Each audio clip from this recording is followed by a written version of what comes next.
ఈరోజు మీకు ఒక హెల్తీ రెసిపీ షేర్ చేస్తున్నాను. ఇది చాలా ఓల్డ్ రెసిపీ. ఇది మా మమ్మీ దగ్గర నుంచి నేను నేర్చుకున్నాను. మా తాతగారికి ఈ ఫుడ్ అంటే చాలా ఇష్టం. తన కోసం చేసేవారు. అప్పుడు చేస్తున్నప్పుడు చూసాను.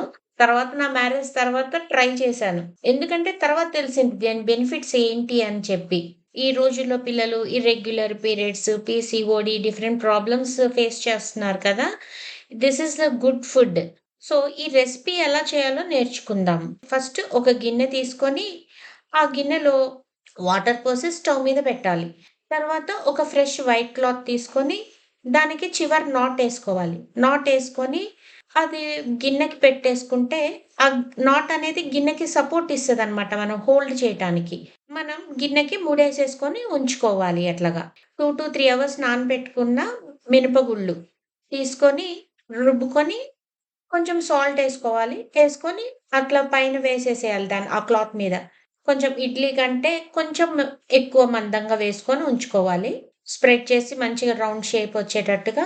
ఇది ఫ్లేమ్ మీడియంలో ఉంచుకుంటే బావుంటుంది. తర్వాత లిడ్‌తో క్లోజ్ చేసేయాలి. ఒక 10 మినిట్స్ వదిలేసేయాలి. వదిలేసిన తర్వాత ఒక పక్కన వాటర్ తీసుకొని ఇట్లా తడి చేసి చేయి పెట్టి చూస్తే మనకి తెలుస్తదనమాట. అయిందా లేదా అని. చేతికి అంటకపోతే అది కుక్ అయినట్టు. అప్పుడు దాన్ని తీసేసుకొని, దాని మీద కొంచెం నెయ్యి, అల్లం పచ్చడితో తింటే చాలా టేస్టీగా ఉంటది. మీరందరూ గూడా ట్రై చేయండి. చాలా హెల్తీ రెసిపీ.